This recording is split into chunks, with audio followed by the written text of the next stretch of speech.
అందరికీ నమస్కారం. Welcome to teacher tax. ఈ యొక్క వీడియోలో పోలింగ్ ప్రారంభానికి ముందు అదేవిధంగా పోల్ సమయంలో ఏ విధమైన జాగ్రత్తలు తీసుకోవాలి, ఈ యొక్క పోలింగ్ సమయంలో ఎటువంటి పనులు చేయవలసినవి అదేవిధంగా చేయకూడనివి ఏంటో ఈ యొక్క వీడియోలో వివరంగా తెలుసుకుందాం. ముందుగా పోలింగ్ మనకి నిర్ణీత సమయానికైతే ప్రారంభం అయ్యేలా చూసుకోవాలి. అంటే కరెక్ట్ మనకు 7కి షార్ప్కి పోలింగ్ అయితే స్టార్ట్ అయ్యేలా చూసుకోవాలి. అంతకుముందు మ్యాక్ పోలింగ్ అయితే మనం సక్సెస్ఫుల్గా చేసుకొని కరెక్ట్గా మనం ఎగ్జాక్ట్ పోలింగ్ అయితే రెడీ ఉన్నట్లయితే మనం పోలింగ్ అయితే కరెక్ట్ టైంకి అయితే స్టార్ట్ చేసుకోవచ్చు. అదేవిధంగా నెక్స్ట్ ఓటింగ్ గోప్యతకు సంబంధించి అంటే రహస్య ఓటింగ్ గురించి అయితే మనకి 1951లోని సెక్షన్ 128 ప్రకారం ఏ నిబంధనలు ఉన్నాయో అక్కడ ఉన్న హాజరైన వారందరికీ అక్కడ ఏజెంట్లకు వాళ్ళందరికైతే తెలపాల్సి ఉంటుంది. వీటి యొక్క ఉల్లంఘనకు పాల్పడితే చర్యలు ఏ విధంగా ఉంటాయి, వాటి పరిణామాలు అయితే మనం ఎక్స్ప్లెయిన్ అయితే చేయవలసి ఉంటుంది. నెక్స్ట్ నిర్ణీత ఫార్మాట్ ప్రకారం అయితే ఒక డిక్లరేషన్ చదవాల్సి ఉంటుంది. నెక్స్ట్ ఇండెలిబుల్ ఇంక్ అయితే మనం వాటికి సంబంధించి తగిన జాగ్రత్తలు అయితే తీసుకోవాలి. అది ప్రతి ఒక్క పర్సన్కి అయితే మనం ఆ యొక్క ఇండెలిబుల్ ఇంక్ అనేది పెట్టాల్సి ఉంటుంది. ఎడమ చేతి చూపుడు వేలికైతే ఈ యొక్క సిరాన్ అయితే ఉంచాలి. నెక్స్ట్ పోలింగ్ ప్రారంభం తర్వాత మనం విజిటర్ షీట్ అయితే మనం నిర్వహించాల్సి ఉంటుంది. ప్రిసైడింగ్ ఆఫీసర్ అయితే ఈ యొక్క పనిని అయితే చూసుకోవాలి. ఈ యొక్క కమిషన్ సూచించిన విధంగా మనం సందర్శకుల నమోదును అయితే చేయవలసి ఉంటుంది. పోలింగ్ జరిగేటప్పుడు మనకి ఎవరెవరు విజిట్ చేస్తారో వాళ్ళ వివరాలు అయితే రాసి వారి సిగ్నేచర్ వాటికి సంబంధించిన అయితే చేసుకోవాల్సి ఉంటుంది. నేను ఇంతకుముందు వీడియోలో అయితే తెలియజేయడం జరిగింది ప్రిసైడింగ్ ఆఫీసర్ డైరీకి సంబంధించి. నేను ఆ యొక్క వీడియోల లింక్ని అయితే కింద డిస్క్రిప్షన్లో ఇవ్వడం జరిగింది, వీడియోస్ అయితే చూడండి. నెక్స్ట్ పోలింగ్ ప్రారంభ స్థితిని మీ సెక్టార్ అధికారి ద్వారా రిటర్నింగ్ అధికారికి అయితే తెలియజేయవలసి ఉంటుంది. అంటే పోలింగ్ ప్రారంభంలో ఏ విధంగా ఉంది మీరు స్టార్ట్ అయిన తర్వాత ఒకసారి అయితే సెక్టర్ ఆఫీసర్కి అయితే ఇన్ఫామ్ చేయాల్సి ఉంటుంది. నెక్స్ట్ ఇక్కడ చూసుకోవాల్సింది ఏంటంటే మనకు పోలింగ్ ప్రారంభం తర్వాత మనం ఫామ్ 17Aలో ప్రతి ఒక్కరిదైతే సీరియల్ నెంబర్ వేస్తూ నమోదు చేయవలసి ఉంటుంది. ఈ యొక్క 17Aలో మనం మొదటి ఓటర్ సంతకం చేసే ముందు మనం ఇక్కడ ఒకటి రాయాల్సి ఉంటుంది. కంట్రోల్ యూనిట్లో మొత్తం తనిఖీ చేయబడింది, అందులో ఉన్న ఓట్లు 0 అని అయితే గుర్తించబడిందని మనం రాయాల్సి ఉంటుంది.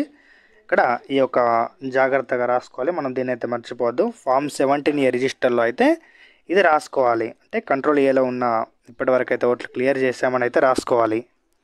నెక్స్ట్ పోలింగ్ మధ్యలో అంటే నిర్ణీత వ్యవధిలో ఇక బ్యాలెట్ యూనిట్లు మరియు వీవీప్యాట్లను అప్పుడప్పుడు అయితే తనిఖీ చేస్తూ ఉండాలి. ఓటర్లు దాన్ని ఏ విధంగా తారుమారు కానీ ఈ విధమైన ట్యాంపరింగ్ చేయలేదని మనం అప్పుడప్పుడు ఒక గంటకోసారి కానీ తర్వాత కొంచెం ఒక్కో గ్యాప్ తర్వాత మనం అయితే తనిఖీ అయితే చేసుకోవాలి ప్రిసైడింగ్ ఆఫీసరు.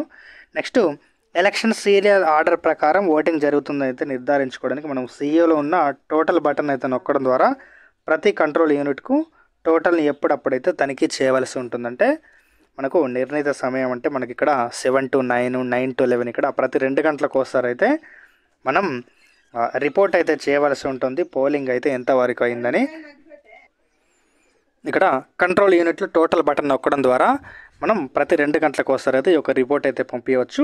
ఇక్కడ కంట్రోల్ యూనిట్లో టోటల్ బటన్ నొక్కిన ప్రతిసారి మనకి ఫామ్ 17 యొక్క చివరి క్రమ సంఖ్యను అయితే ఆ యొక్క టోటల్ ఓట్ల సంఖ్య అయితే సరిపోలాల్సి ఉంటుంది. నెక్స్ట్ ప్రతి 2 గంటలకు ఇక్కడ మనం ప్రిసైడింగ్ ఆఫీసర్ డైరీలోని మనం గణాంక సమాచారాన్ని సేకరించి నెక్స్ట్ సెక్టరల్ ఆఫీసర్ ద్వారా రిటర్నింగ్ ఆఫీసర్కి పంపాల్సి ఉంటుంది. అదే ఇంతకుముందు మనం 2 గంటలకు ఒకసారి పోలింగ్ ఎంత అయిందో అని మనం ప్రిసైడింగ్ ఆఫీసర్ డైరీలో అయితే నమోదు చేయవలసి ఉంటుంది, అక్కడైతే మనం రాసుకోవాల్సి ఉంటుంది తప్పకుండా. నెక్స్ట్ ఎవరైనా ఓటరు ఈవీఎంలో ఎలా ఓటు వేయాలో తెలుసుకోవాలనుకుంటే వాళ్ళకి బ్యాలెట్ యూనిట్లో ఏ విధంగా ప్రెస్ చేయాలి, అసలు ఓటు వేయడం తెలియలేదనుకుంటే మనమైతే డైరెక్ట్గా కంపార్ట్మెంట్లోకి అయితే వెళ్ళకూడదు. మనకు డమ్మీ బ్యాలెట్ షీట్ అయితే మనకు ఇవ్వడం జరుగుతుంది. ఆ యొక్క డమ్మీ బ్యాలెట్ షీట్ చూపించి అతనికి ఓటు ఏ విధంగా వేయాలో తెలియజేసిన తర్వాత అతని కంపార్ట్మెంట్లోకి పంపించి అయితే ఓటింగ్ అయితే నమోదు చేయవచ్చు. మరి ఈ యొక్క పోలింగ్ ప్రారంభ సమయంలో కానీ పోలింగ్ సమయంలో కానీ మనం చేయకూడని మిస్టేక్స్ ఏంటి, మనం తరచుగా చేసే మిస్టేక్స్ ఏ విధంగా మనవి ఇక్కడ చేయకూడదు నెక్స్ట్ ఇక్కడ గుర్తుపెట్టుకోండి. నెక్స్ట్ పోలింగ్ ఏజెంట్లు లేని సమక్షంలో ఓటింగ్ కంపార్ట్మెంట్లోకి మనమైతే ప్రవేశించవద్దు. ఒకవేళ ఓటింగ్ కంపార్ట్మెంట్లోకి ఏదైనా ట్యాంపరింగ్ చేశాడని మనకు అనుమానం వస్తే ప్రిసైడింగ్ ఆఫీసర్ ఒక్కరే వెళ్లకుండా తమ వెంట ఒక ఏజెంట్ని అయితే తీసుకొని అయితే వెళ్లాల్సి ఉంటుంది. ఏజెంట్లు లేని సమయంలో ఎట్టి పరిస్థితుల్లో ఓటింగ్ కంపార్ట్మెంట్లోకి అయితే ప్రవేశించరాదు.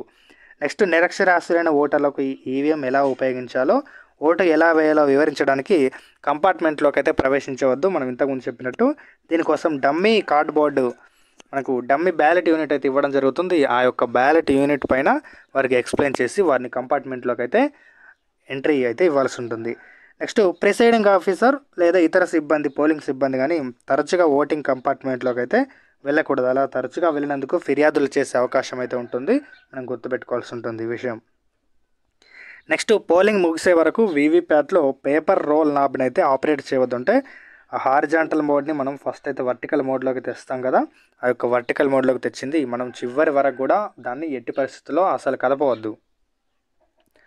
నెక్స్ట్ ఇక్కడ చూసుకుంటే అసలు పోల్ సమయంలో అంటే మ్యాక్ పోల్ తర్వాత పోలింగ్ సమయంలో వీవీప్యాట్ ఒకవేళ భర్తీ చేయబడిన సందర్భంలో ఒకవేళ వీవీప్యాట్కి ఏమైనా ప్రాబ్లం వచ్చి వీవీప్యాట్ కనుక మనకు కొత్తది ఇన్స్టాల్ చేసినట్టయితే మ్యాక్ పోల్ నిర్వహించకూడదు.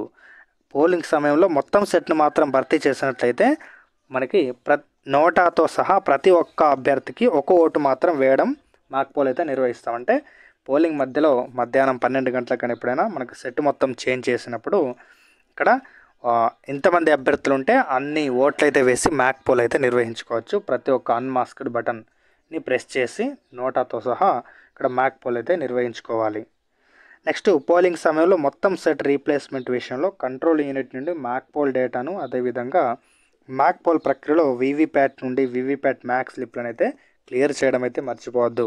అంటే ఈ యొక్క మనం మ్యాక్ పోల్ అయితే చేసుకుంటే మధ్యలో మరి ఆ యొక్క మ్యాక్ పోల్ స్లిప్లను అయితే తీసివేయడం అయితే మనం మర్చిపోవద్దు ఇక్కడ. నెక్స్ట్ ఓటింగ్ కంపార్ట్మెంట్లో వీవీప్యాట్పై ఎటువంటి అధిక కాంతివంతమైన బల్బును అయితే మనం ఉంచవద్దు. దీనివల్ల మిషన్ అయితే పాడైపోయే అవకాశం ఉంటుంది. నెక్స్ట్ ఈ యొక్క బ్యాలెట్ యూనిట్, కంట్రోల్ యూనిట్ యొక్క వీవీప్యాట్ కనెక్షన్ మరియు డిస్కనెక్ట్ చేసే సమయంలో కంట్రోల్ యూనిట్ని ఎట్టి పరిస్థితుల్లో ఆన్ చేయవద్దు. ఇంతకుముందు అయితే వీడియోలో చెప్పడం జరిగింది. ఇవన్నీ కనెక్ట్ చేసిన తర్వాత మనం